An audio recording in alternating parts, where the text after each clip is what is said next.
عارف ليه انت ماتش نيوزيلندا ده انت ممكن تكسبه وانت حاطط رجل على رجل؟ ليه؟ لان سلبياتهم اكتر من ايجابياتهم بكتير. ان انت تعرف تكسبهم اسهل بكتير، سهل حتى من انت تدرسهم. فاهم يعني؟ انت يعني اخطائهم واضحه، يعني السهل ممتنع. يعني عندهم 3 اخطاء. اعتقد ان احنا لو عرفنا نلعب على الاخطاء دي احنا ممكن نكسب سكور تاريخي في كاس العالم. ايوه والله، صدقني زي ما بقول لك كده. اقسم بالله احنا لو لعبنا على الاخطاء دي احنا اضمن لك ان احنا ممكن نكسب سكور تاريخي في كاس العالم. احنا ممكن نخلص الماتش مثلا 5-0، 5-1، 6. ماتش ممكن يروح لكده لو انت استغليت 3 فرص دي بجد. 3 ثغرات، 3 ثغرات بجوان بسكور، 3 ثغرات بسكور. بمعنى صح، اول ثغره او اول مشكله في منتخب نيوزيلندا الباك رايت بتاعهم. بص كده في الكرة دي، هجيبها لك بس صورة. بص كده في الصورة اللي انا هجيبها لك دي، ركز كده في الباك رايت بتاعهم. مش عارف يعمل التغطية كويس، مش عارف يعمل تغطية، ومش عارف يركز على شكل الملعب، ومش عارف هو واقف فين اصلا. فالكرة دي راحت، اللاعب بتاع ايران مسك الكرة رقصه وشاطها، بس الحارس صدها. الكرة انتهت كده.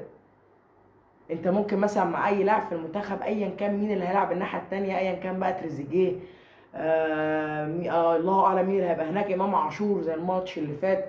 الكره دي ممكن تخلص بفينش كويس لو انت في تركيزك ايا كان اللاعب اللي هيشوطها، تريزيجيه، امام عاشور، ايا كان. الكره دي انت لو استغلتها، لو استغلت المكان ده الباك رايت ده استغلته كويس، انت ممكن تاكل عليه عيش، ممكن تاكل على قفاه عيش. انت لازم تركز في الكوره دي. كمان اللاعب ده ما بيعرفش يستلم ويسلم كويس. اللاعب ده كذا كوره يغلط فيها في الاستلام والتسلم، كذا كوره كتير، ولما بيتضغط عليه بيغلط. لما بيتضغط عليه بيغلط وبسهوله كمان.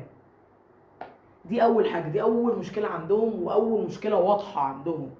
تاني مشكله، الدفاع بتاعهم مهلهل بطريقه. الدفاع شوربه شوارع. الدفاع بتاعهم حرفيا ما جاش، شوارع الدفاع بتاعهم شوارع. يعني بص كده في الجون ده الجون الاول بتاع ايران. بص كده اللاعب اصلا، الدفاع بتوع نيوزيلندا سايبين الكوره، مكسلين تقريبا يخشوا عليه.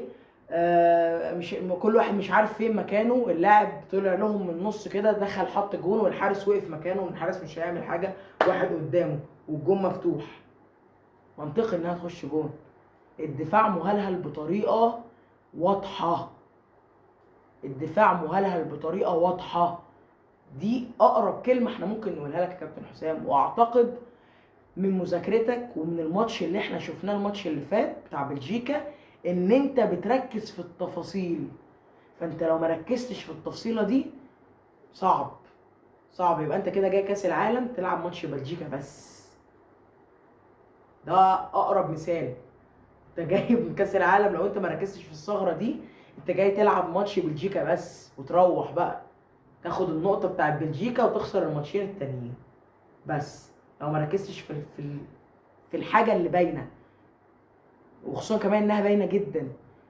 جت في الجونين بتوع ايران. الجون الاول زي ما قلت لك كده اللي في الصوره، والجون التاني مش بنفس الطريقه. العرضيات عندهم الدفاع، انا بقول لك الدفاع مهلهل، مفيش حد عارف ماسك مين، مفيش حد. يعني بص كده في الصوره دي مثلا، في لاعب انت مش عارف ده ماسك مين، اللاعب ده ماسك مين، اللاعب ده مش ماسك حد. اللاعب بتاع ايران ظهر في النص كده وحطها براسه. دي انت ممكن تستغل حاجه، ممكن تستغل حمزه عبد الكريم في البوكس، وبالدماغ هتعرف تستغله جامد قوي قوي قوي قوي قوي في الحته دي. ان انت تلعب عرضيات، وخصوصا كمان ان هاني الفتره دي عرضياته متقنه شويه. تالت حاجه ودي اهم حاجه، بص كده في الصوره دي، كل هجمه بتروح بيها ايران دايما بتبقى خطوره. يعني الكره دي انتهت بالعارضه. ده دليل على ايه؟ ان انت لو عملت الكاونتر اتاك صح انت الكره دي هتخلص بجون. وانا اضمن لك 100% ان انت كمان عندك لعيبه شويطه زي امام عاشور اللي جاب لك الجون اللي فات، صلاح شويط برضو من بره، مروان عطيه، كتير كتير عندك شويطه، مرموش اللي ممكن يخلص لك الكره دي. انت لو استغليت الكاونتر اتاك صح زي ما انت كنت بتروح بالكاونتر اتاك صح في ماتش بلجيكا، انت هتعرف تستغل الثغره دي جدا جدا جدا جدا. وخصوصا كمان بقول لك الدفاع شوارع والدفاع مهلهل، يعني انت مع الحاجات دي والكاونتر اتاك انت بتعرف تعمله صح. فانت انا بقول لك انت ممكن تكسب سكور بالثلاث ثغرات دي. الثلاث ثغرات دي مهمه جدا جدا جدا جدا جدا، ولازما خلي بالك منها. طبعا عندهم ايجابيات، اهمها ان اللعيبه الفرديه عندهم يعني 10 على 10. اعتقد ان الفردي عندهم جامد قوي، في كذا لاعب فردي جامد جدا زي كريس وود، زي جاست اللاعب اللي فنش جونين الماتش اللي فات بتاع ايران. لاعب جامد قوي، لاعب جامد قوي اللاعب ده، تحركاته حتى في الملعب جامده قوي. اللاعب ده مش عارف ازاي ما بيلعبش في الدوري الانجليزي او الدوري الاسباني او الخمس دوريات الكبرى يعني مش عارف ازاي اصلا.